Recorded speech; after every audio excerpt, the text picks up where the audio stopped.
এক নম্বর বাদ করে দেওয়ার প্রস্তাব করছে কি জানেন? গুম প্রতিরোধ ও প্রতিকার অধ্যাদেশ বাতিল,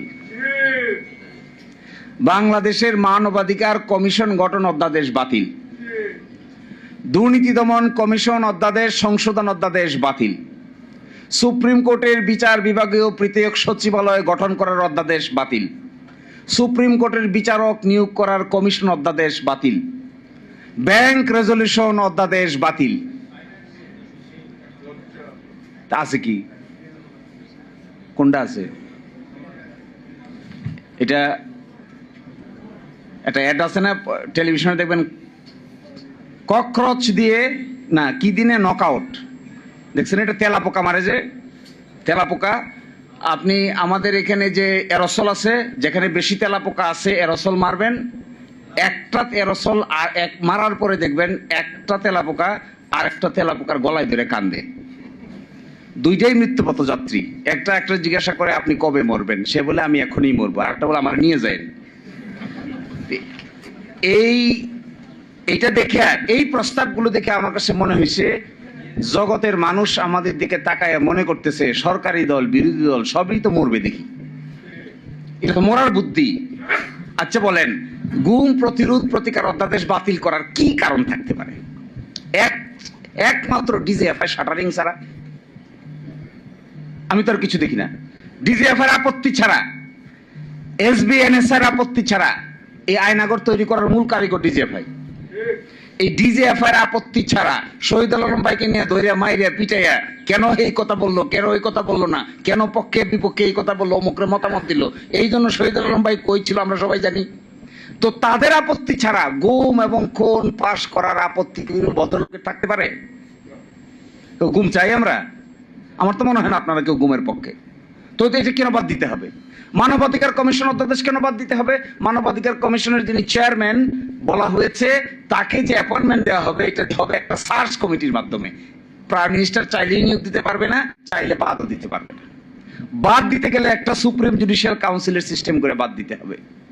আবার মানবাধিকার কমিশনের চেয়ারম্যানকে পাওয়ার দেওয়া হচ্ছে, তারা সো মোটো তদন্ত করতে পারবে, ইভেন কোন আইন শৃঙ্খলা বাহিনীর লোকেরা যদি জড়িত থাকে তাকে অ্যারেস্ট করতে পারবে। এই অধ্যাদেশটা বাদ করার কি কারণ থাকতে পারে? তার মানে কি তদন্ত কেউ করবে না? পাশে দেখবেন কমেন্টে লিখছে বাদ দেওয়ার পিছনে মূল কারণ হইলো, এটা পড়লে আপনারা সবাই গলাগলি করে হাসবেন, যেহেতু সরকারের সংবেদনশীল আইন শৃঙ্খলা বাহিনীর সদস্যরা এই অপরাধের সঙ্গে জড়িত থাকতে পারে, এই জন্য মানবাধিকার কমিশন আর গুম প্রতিরোধ অধ্যাদেশ বাতিল।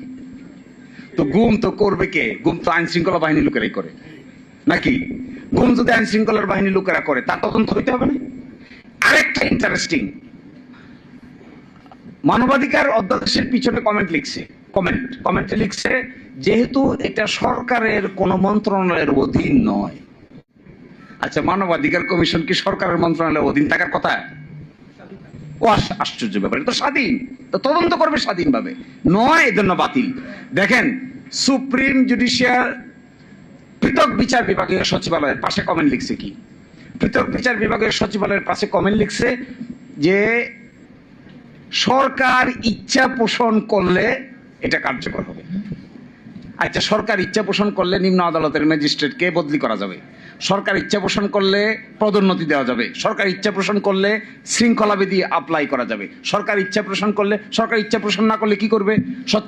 ইচ্ছা পোষণ না করলে রাত 2টার সময় আদালত বসে শহীদ আলম ভাইকে অযথা রিমান্ডে নিয়ে পিটাইবে। ইচ্ছা প্রকাশ করছে না, রাজা ইচ্ছা প্রকাশ করছে না, তো হয়ে গেল। অসুবিধা কি? এর মানে কনক্লুশনটা আমি কেন বলতে চাচ্ছি, এর মানে হলো শুধু জুলাই সনদ না, এই সরকারের কর্মকাণ্ডের ভিতরে এন্টায়ারলি সংস্কার কর্মকাণ্ডের বিরোধিতা করে একটা শক্ত অবস্থান তারা নিয়েছেন। যখন ঐকমত্য কমিশন আলোচনা হয়েছিল তখন আর্গুমেন্ট ছিল যে আমরা কেন এটা করব, এক একজন এক একটা বলছে। সর্বসম্মতিক্রমে ব্যাখ্যা ছিল যে এটা এই জন্য করতে হবে কারণ ক্ষমতাটা এত সেন্ট্রালাইজ, এক ব্যক্তির হাতে এত ক্ষমতা, এইটা যদি বিভিন্ন ব্যক্তিবর্গের কাছে ডিস্ট্রিবিউট করে দেওয়া না হয় তাহলে কোনোদিনই কোনো সরকারের পক্ষেই এত ক্ষমতার মালিক হয়ে স্বাধীনভাবে আইনসম্মতভাবে কাজ না করে ডিক্টেটোরিয়াল মেন্টালিটি ডেভেলপ করতে বাধ্য হবে। তখন বলা হলো তাহলে কি করা দরকার, রাষ্ট্রপতি এবং প্রধানমন্ত্রীর ভারসাম্য। তো রাষ্ট্রপতি প্রধানমন্ত্রীর ভারসাম্য করা হয়েছে। এখানে ভারসাম্য করা হয়েছে যতগুলো সাংবিধানিক প্রতিষ্ঠান আছে, যেমন ধরেন সাংবিধানিক প্রতিষ্ঠান কি, supreme court, chief controller, auditor general, CEC নির্বাচন কমিশন, ওদিকে আছে পিএসসি পাবলিক সার্ভিস কমিশন। এগুলোর মধ্যে এমন একটা ক্ষমতা ডিস্ট্রিবিউশন থাকতে হবে যেন একটা আরেকটাকে নিয়ন্ত্রণ করতে না পারে।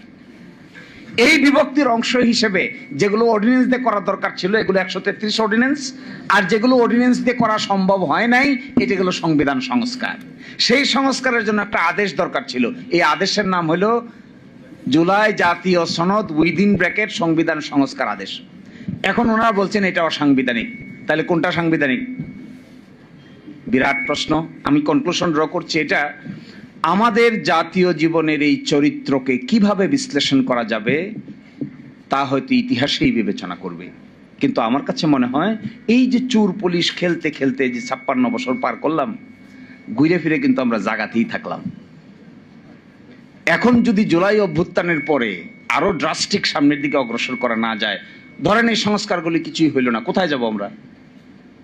এক ব্যক্তি পাওয়ারফুল হবে,